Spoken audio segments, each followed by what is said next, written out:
कर्पूरगौरं करुणावतारं संसार सारं भुजगेन्द्रहारं सदा वसन्तं हृदयारविन्दे भवं भवानी सहितं नमामि। बोलो शंकर भगवान की जय। नमस्कार मित्रों, आपका हमारे चैनल में हार्दिक अभिनंदन है। आज हम आपको सुनाने जा रहे हैं सोमवार की व्रत कथा। श्रद्धा भक्ति भाव से श्रवण करें। पहले समय में किसी नगर में एक धनी व्यापारी रहता था। दूर दूर तक उसका व्यापार फैला हुआ था। नगर के सभी लोग उस व्यापारी का मान सम्मान करते थे। इतना सब कुछ होने पर भी, संपन्न होने के बाद भी वह व्यापारी बहुत दुखी रहता था, क्योंकि उसका कोई पुत्र नहीं था, जिस कारण अपने मृत्यु के पश्चात व्यापारी के उत्तराधिकारी की चिंता उसे हमेशा सताती रहती थी।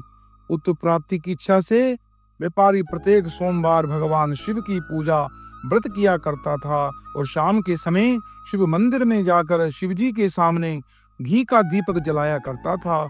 उसकी भक्ति देखकर मां पार्वती बड़ी प्रसन्न हो गई और भगवान शिव जी से उस व्यापारी की मनोकामना पूर्ण करने का निवेदन किया।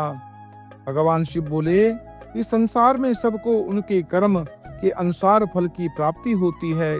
जो प्राणी जैसा कर्म करता है वैसा ही फल प्राप्त करता है। शिव जी द्वारा समझाने के बावजूद मां पार्वती नहीं मानी और उस व्यापारी की मनोकामना पूर्ण हेतु वे शिव जी से बारंबार अनुरोध करती रही। अंततः माता के आग्रह को देखकर भगवान भोलेनाथ को उस व्यापारी को पुत्र प्राप्ति का वरदान देना पड़ा। वरदान देने के पश्चात भोलेनाथ मां पार्वती से बोले, आपके आग्रह पर मैंने पुत्र प्राप्ति का वरदान तो दे दिया, परंतु इसका यह पुत्र 16 वर्ष से अधिक समय तक जीवित नहीं रहेगा। उसी रात भगवान शिव उस व्यापारी को स्वप्न में आए और उसे वरदान पुत्र प्राप्ति का वरदान दिया और उसके पुत्र के 16 वर्ष तक जीवित रहने की बात बताई। भगवान के वरदान से व्यापारी को खुशी तो हुई, लेकिन पुत्र की अल्पायु की चिंता से उसे खुशी को नष्ट कर दिया। व्यापारी पहले की तरह सोमवार के दिन भगवान शिवजी का विधिवत व्रत करता रहा। कुछ महीनों के बाद उसके घर अति सुंदर बालक का जन्म हुआ। घर में खुशियां भर आई, परंतु धूमधाम से पुत्र जन्म का समारोह मनाया गया। परंतु व्यापारी को पुत्र जन्म की अधिक खुशी नहीं हुई, क्योंकि उसे पुत्र की अल्पायु के रहस्य का पता था। जब पुत्र 12 वर्ष का हुआ तो व्यापारी ने उसे अपने मामा के साथ पढ़ने के लिए बनारस भेज दिया। लड़का अपने मामा के साथ शिक्षा प्राप्ति हेतु चल दिया। रास्ते में जहाँ भी मामा भांजा विश्राम करने हेतु रुकते, वहीं यज्ञ करते और ब्राह्मणों को भोजन कराते। लंबी यात्रा के बाद मामा और भांजा एक नगर में पहुंचे। उस नगर के राजा की कन्या का विवाह था, जिसे वह पूरे नगर को सजाया गया। निश्चित समय पर बारात आ गई, लेकिन वर का पिता अपने बेटे के एक आंख से काने होने के कारण बहुत चिंतित था। उसे भय था कि इस बात का पता चलने पर कहीं राजा विवाह से इनकार न कर दे, इससे उसकी बदनामी भी होगी। जब वर के पिता ने व्यापारी के पुत्र को देखा तो उसके मस्तिष्क में एक विचार आया। उसने सोचा, इस लड़के को दूल्हा बनाकर राजकुमारी से विवाह करा दूंगा। विवाह के बाद उनको धन देकर विदा कर दूंगा और राजकुमारी को अपने नगर ले आऊंगा। वर के पिता ने लड़के के मामा से संबंध में बात की। मामा ने धन मिलने के लालच में वर के पिता की बात स्वीकार कर ली। लड़के को दूल्हा बनाकर वस्त्र पहनाकर राजकुमारी से विवाह करा दिया गया। राजा ने बहुत सारा धन देकर राजकुमारी को विदा किया।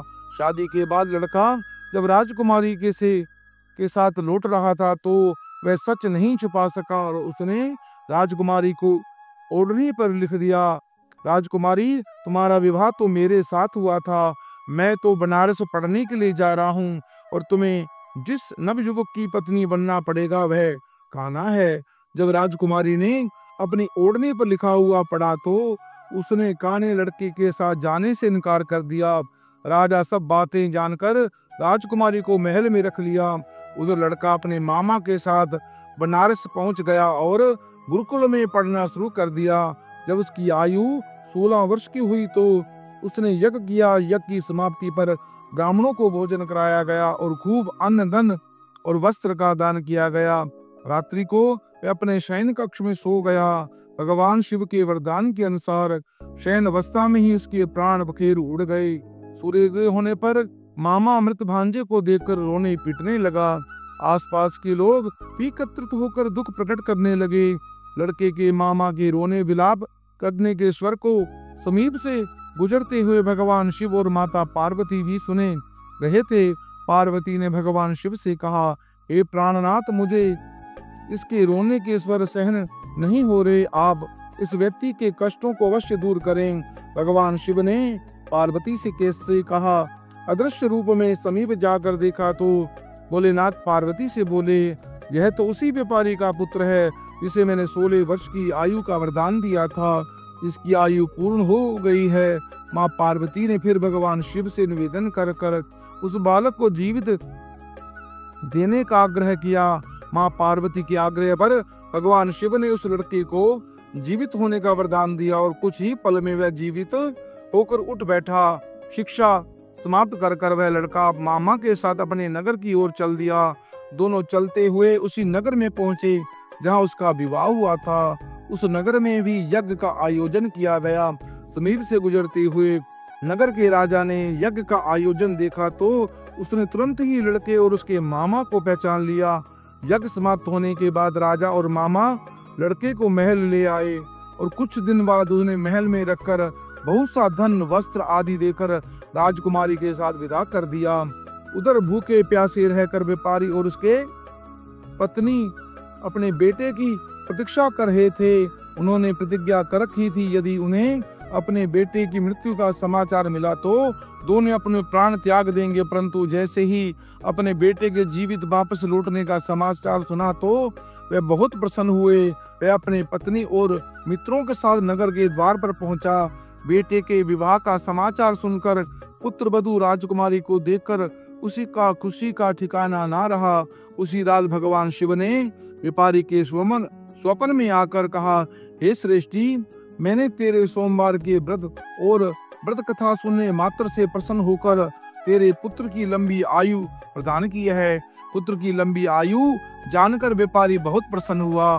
सोमवार का व्रत करने से व्यापारी के घर खुशियां लौट आई। शास्त्रों में लिखा है, जो स्त्री पुरुष सोमवार का विधिवत व्रत करते हैं और व्रत कथा सुनते हैं, उनकी समस्त मनोकामनाएं पूरी होती हैं। मित्रों, यह पतित पावनी कथा से मनुष्य के समस्त कामनाएं पूर्ण होती हैं, पापों का नाश होता है। जीवन में सदैव भगवान शिव की कृपा से मंगल ही मंगल होता है।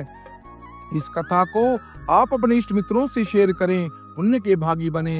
हमारे चैनल को सब्सक्राइब करें, लाइक करें और कमेंट बॉक्स में ओम नमः शिवाय अवश्य लिखें।